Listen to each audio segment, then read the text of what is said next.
everyone, wherever you're watching from. I hope you're doing great.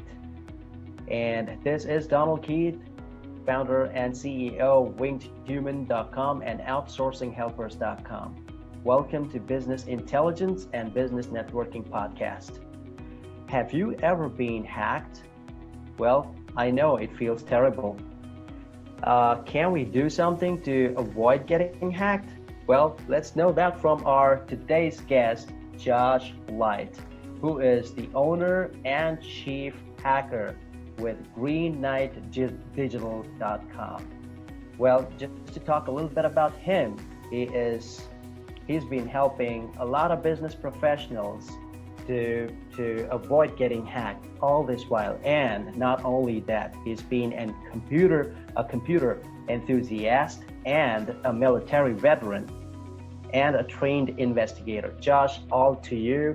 And please tell us more about the company and a bit about your prospective customers and what kind of value propositions they are going to get if they are, planning to be with you. Okay, thank you for having me. Pleasure. So, to start here, our company is all about cybersecurity and protecting people in cyberspace because it causes real damage in the real world when you're hacked, when your network goes down, when your website goes down. So we take everything from a hacker's point of view. The thing with other IT companies that say, oh, we provide cybersecurity services. Right. Great. I'm not saying those people aren't good, somewhat that they do, but they don't understand the mindset of the hacker that is actually attacking. Where my company, that's our whole focus, is that we understand who is attacking you. We understand why they're doing it. We make it a point of taking a lot of their strategies because they're the original remote workers. They all around the world, they're working remotely and they're avoiding the three-letter agencies of the FBI, NSA, all those really tough people. So they're avoiding all them. The strategies they use are legal strategies. They're like, to be safe out there, they're perfectly legal. It's just that most people don't understand what they do. So we take it from a perspective of helping other people do exactly what they do to protect themselves online. It's not actually as hard as a lot of people think. It's just sometimes more technical. Right. And that's a big value what we provide is that we understand the technical. Like I had a client, he just lost about $2,000 to a business email compromise. Wow. Yeah, he does business over in China.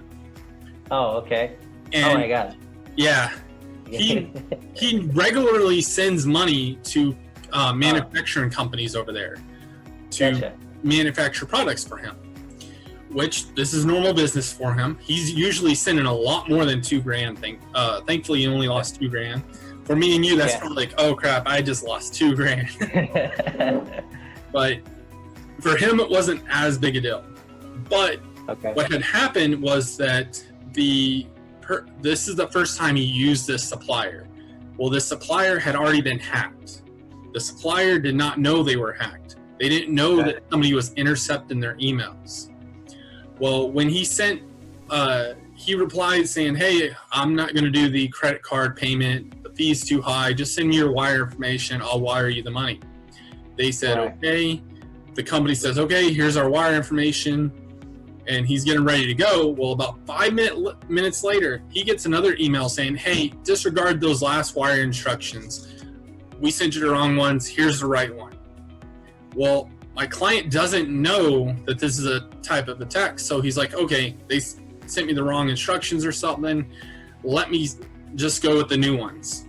Well, what had happened was that the hacker was watching the email stream that comes through from the supplier.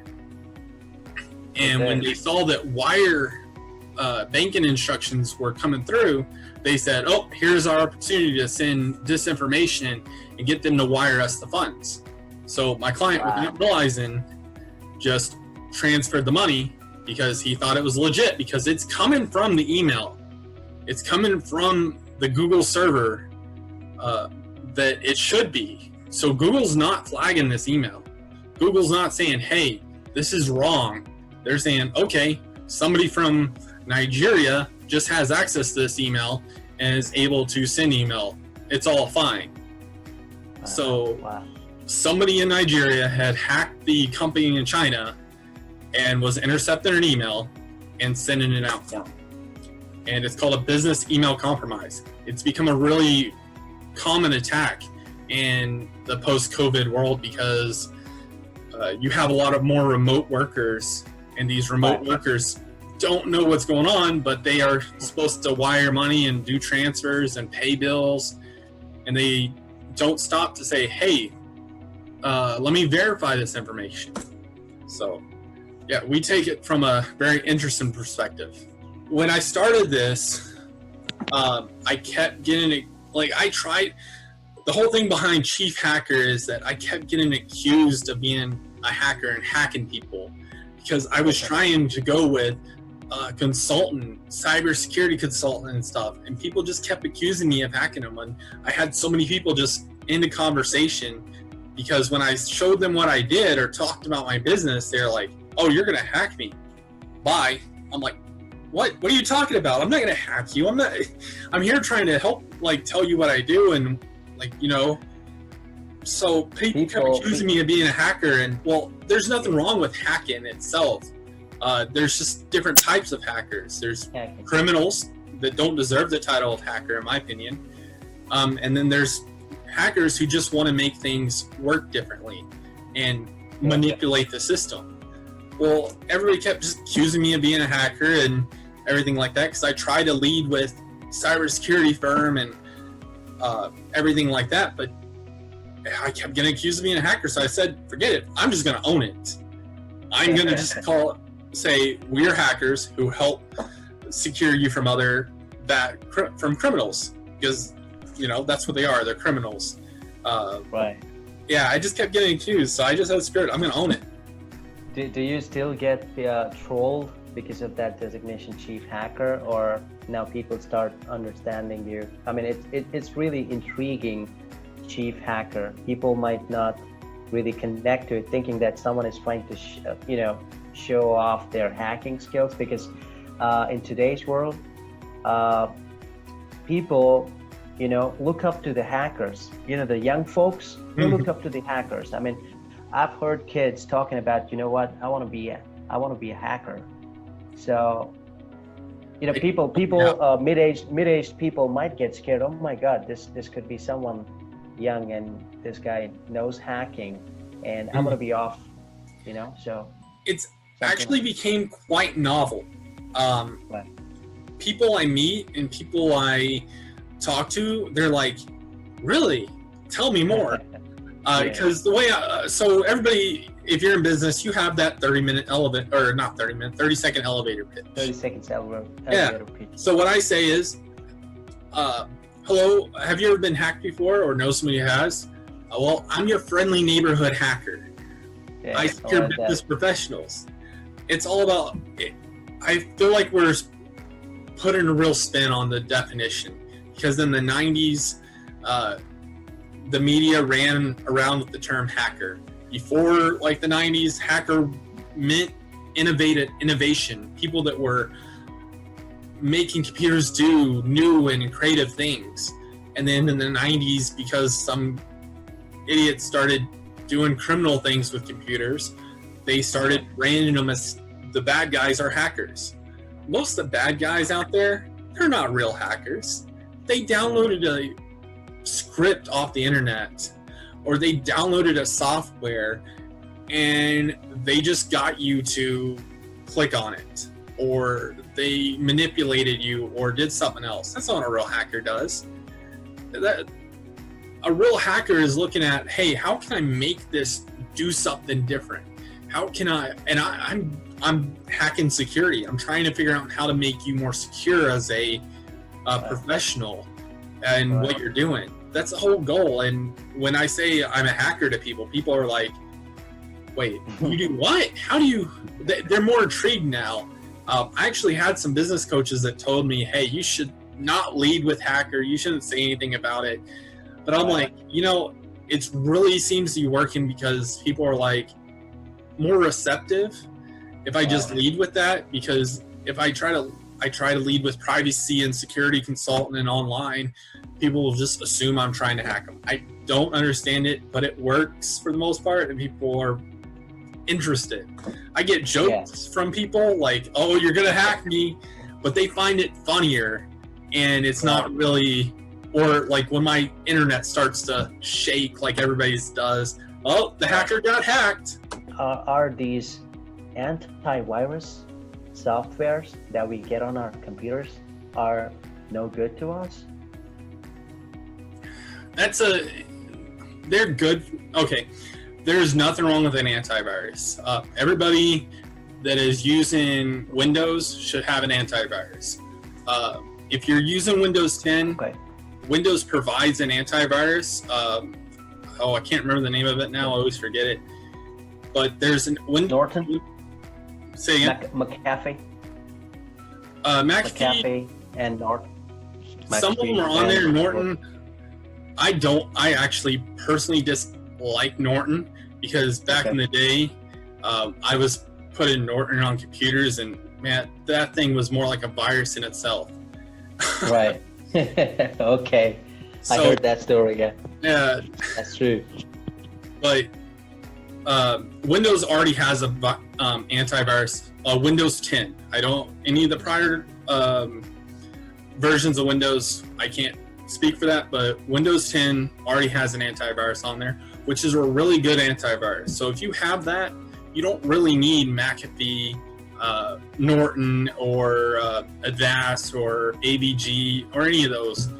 Windows actually has a decent one as long as your software is up to date and everything's running properly and it's set up right. You don't really need another one. But here's the thing, is that a lot of people will download stuff and ignore what the antivirus is saying, or they don't really know the source of where they're downloading it. Right.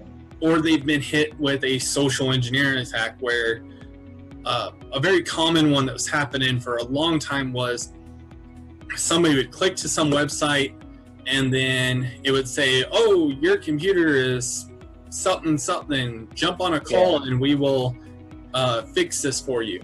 Well, when they jump on that call, they will use the peer-to-peer system where they take control of your computer and then they install the software, the virus or whatever on your computer, and then they monitor you or they ransomware you or something like that. So most of things can be really prevented if you just don't download things you don't trust or you can't verify that information you're downloading. And don't let people take control of your computer that you don't know. Like, that's one thing I do for customers is I will take control of computers, but there's some level of trust you have to have with me that you're going to say, okay, this guy knows what he's doing. He's here to protect me because that's really what I'm here to do. I'm going to go in and I'm going to sit there and put in a whole bunch of security settings that you probably don't have turned on your computer. My favorite thing to do is just shut down all my security settings, so as things pop up, I have to turn on something, so I don't just automatically give things permission to run. Gotcha. I heard. I'm sorry. Go ahead. No, I was just saying it's just not bad to have. It's a good thing to have. All right. Not perfect. I heard. Okay. I heard that MacBooks have an extra layer of security. Is that true? They're a little bit more secure just because their software is more closed source. Not that Windows is open source, but more people are targeting Windows because Windows operating system makes up like if I remember right, it's like 80 or 90% of all computers are run on Windows, or maybe it's less than that, but it's still a huge percentage. And MacBooks are still a small percentage, so we're not all targeting. Hackers just don't always see the benefit of attacking a MacBook.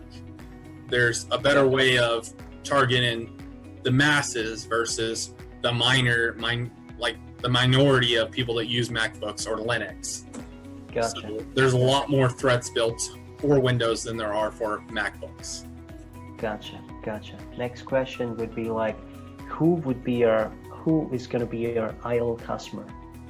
I know anyone working from home could be your ideal customer, but would you have any preferences for your customers?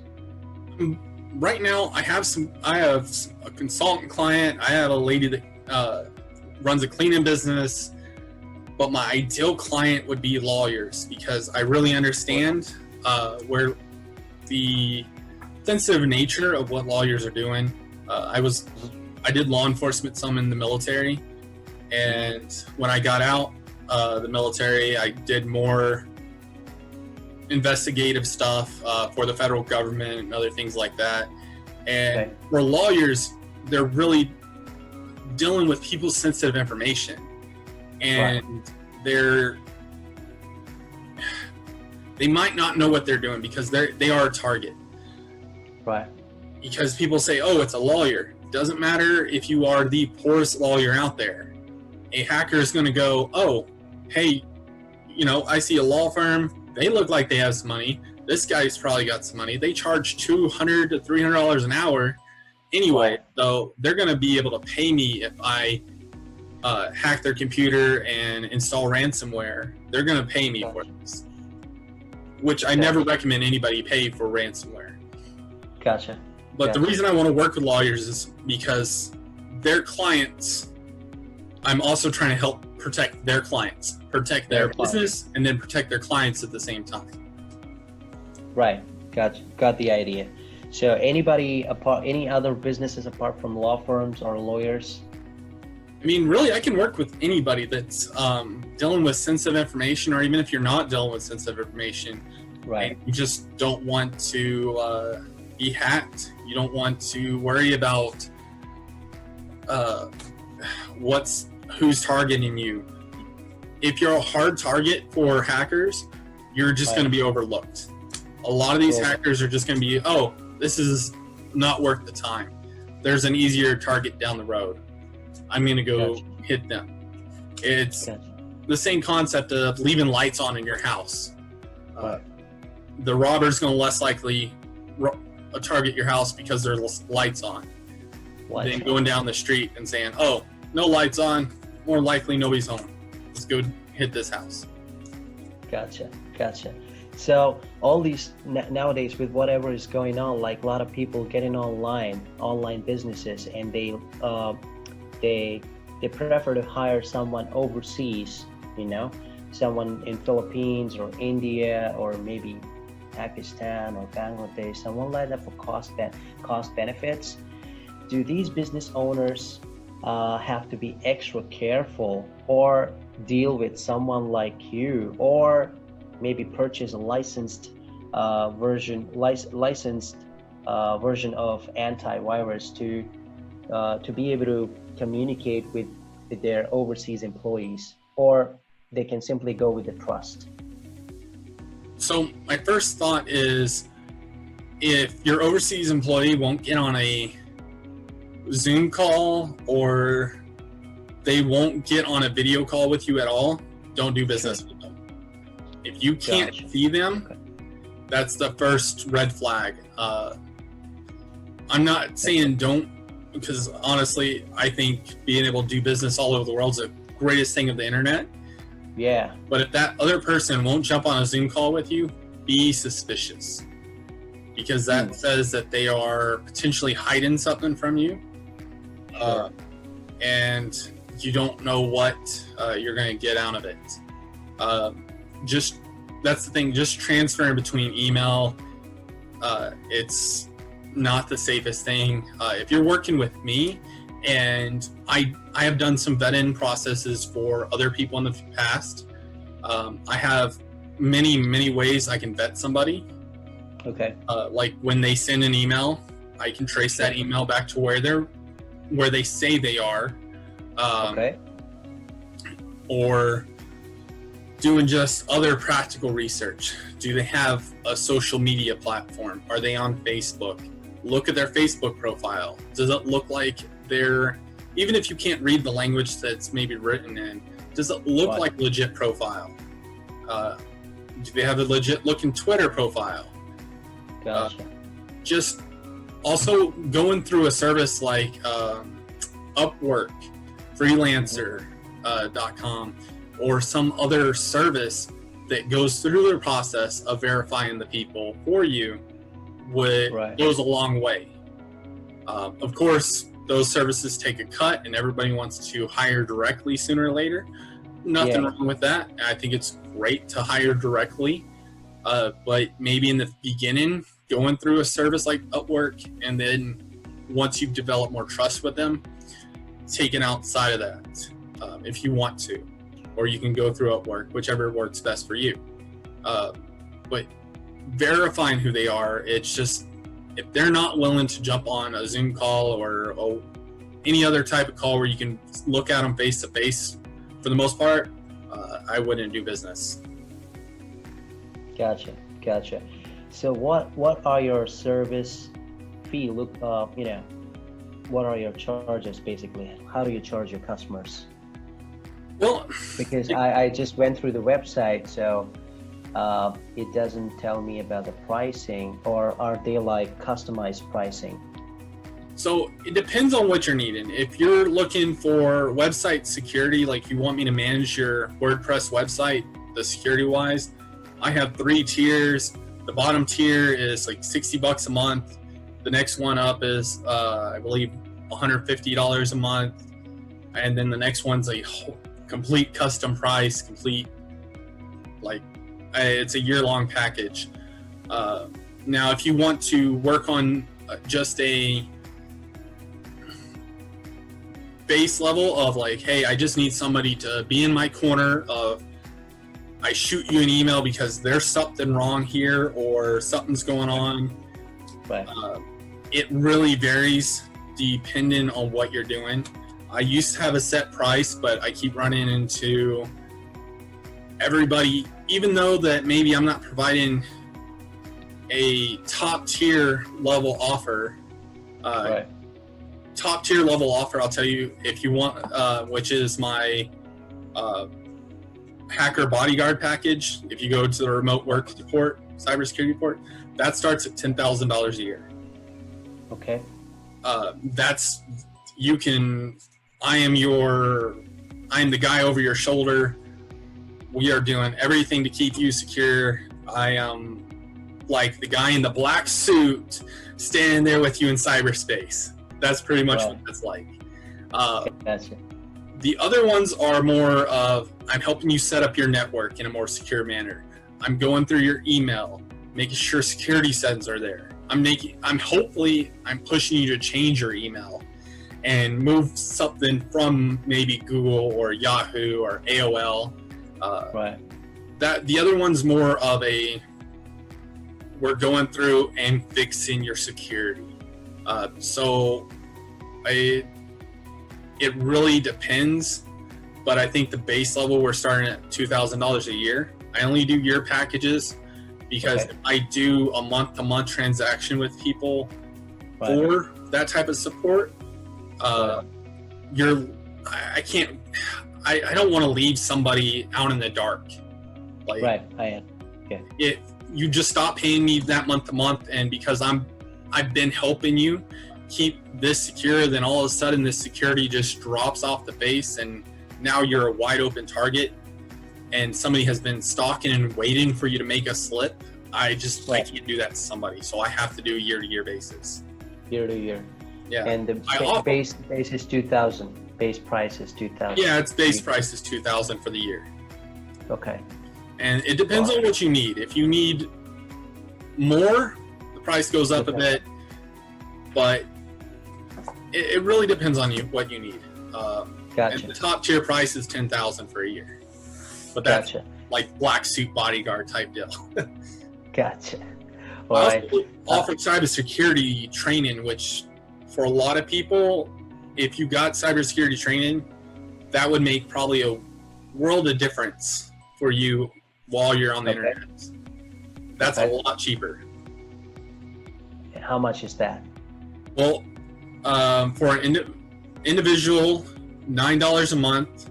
For the mid package, there's free packages on there. So you can go click and sign up for a free thing, and you can sit there and go through the whole checklist that we provide. It asks you, hey, do you have this? Do you have this set up? It asks you all these questions that are really important to know about cybersecurity. The next levels are light package, which starts at $9 for an individual, and then I believe it's $34 a month for business packages, and then the $20 a month is the pro level for individuals, which the pro level includes phishing simulation. So we try to phish you and try to get you to click on things. So you're constant in the mindset of, is this a training email? Is this a real fake email? We keep you on your toes for emails. Gotcha. Are these pricings listed on the website? For the cybersecurity training, yes. Right. Okay. How do we go about it? Like training login?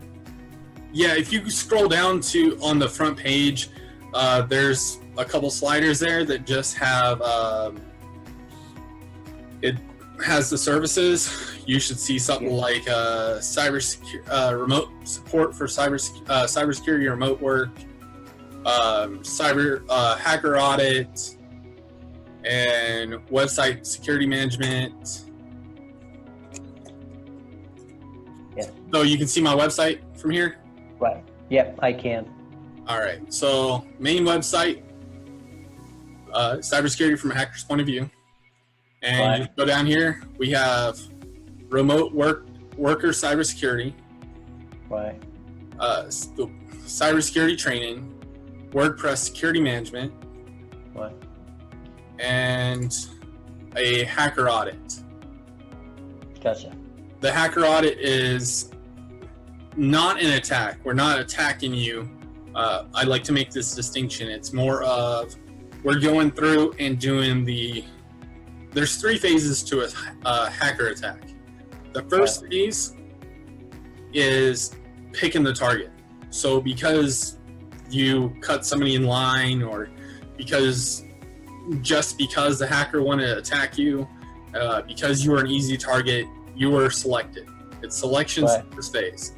The second phase is they start doing recon on you, your website, just completely scouring the internet for you, scanning your network, looking at friends and family, picking people that might have information on you, gathering everything they can. And then the third phase is where they actually launch attacks based on the information they collect on phase 2. Mm-hmm. So we basically go to phase 2. We do all the same things that a hacker does when they're getting ready to launch into phase 3.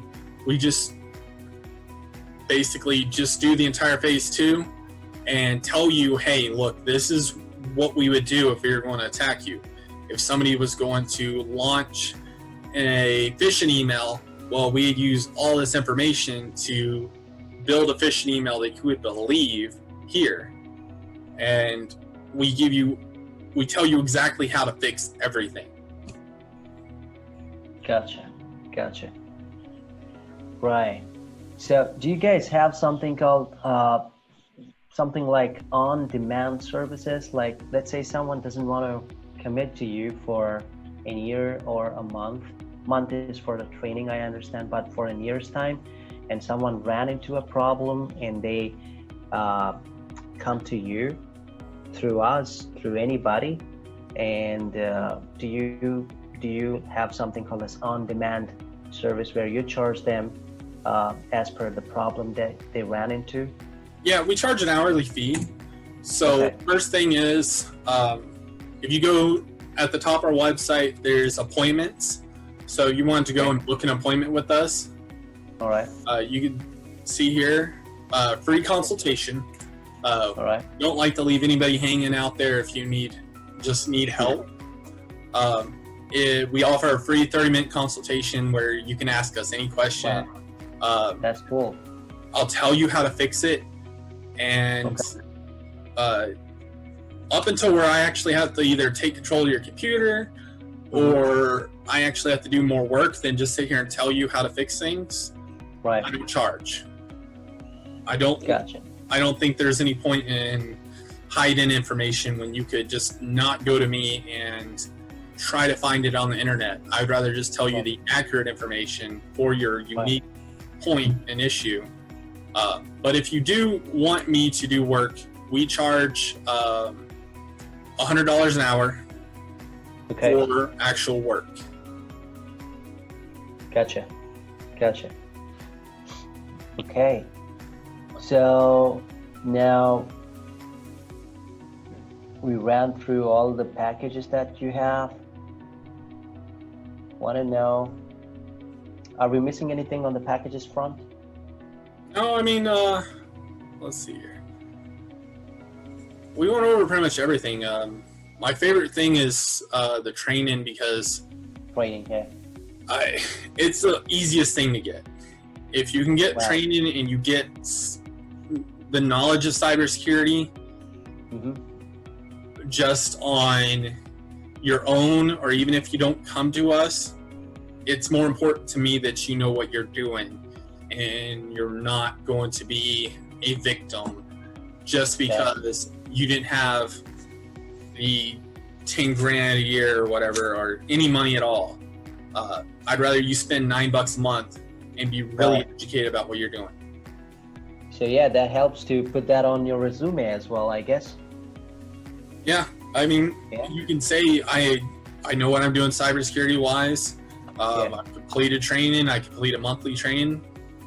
I mean, for a remote worker too, if you're working remotely for somebody else and you put it up there, hey, I'm doing cybersecurity training on a monthly basis. I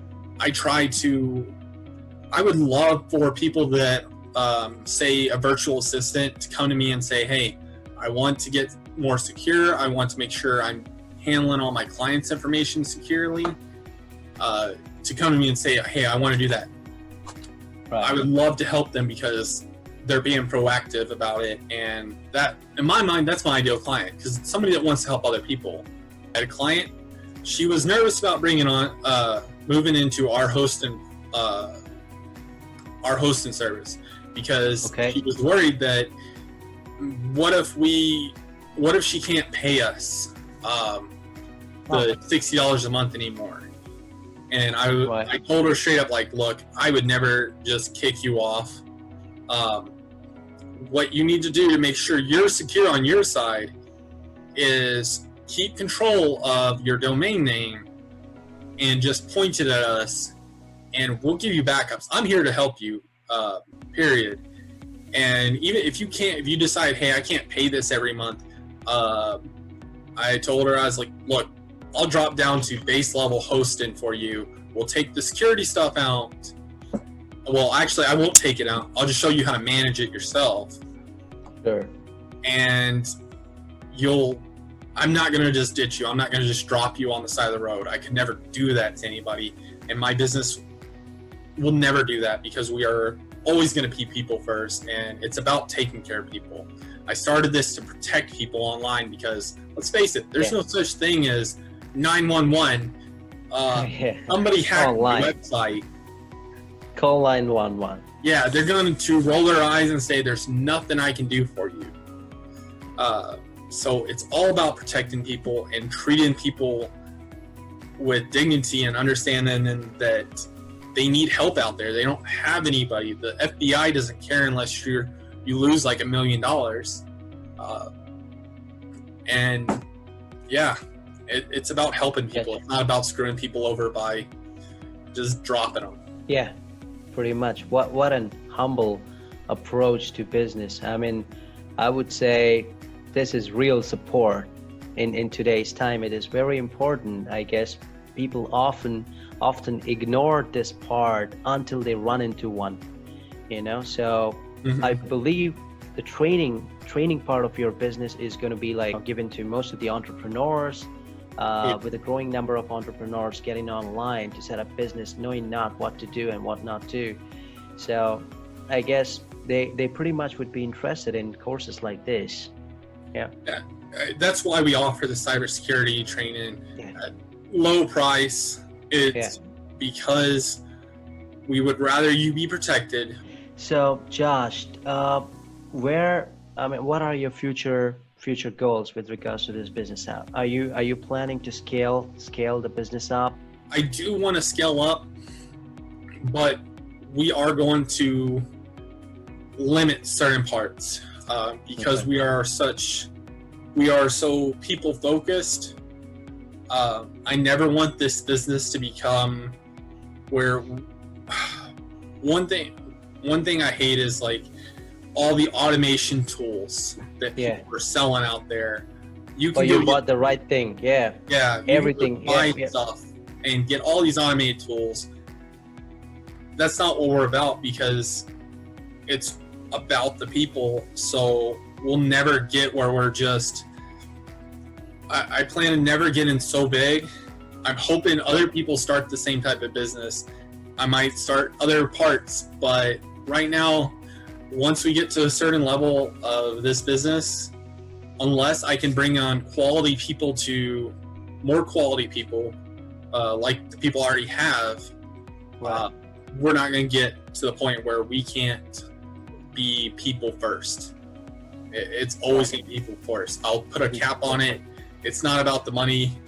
The money's nice, but it's more about helping people. I got you. Well, and would you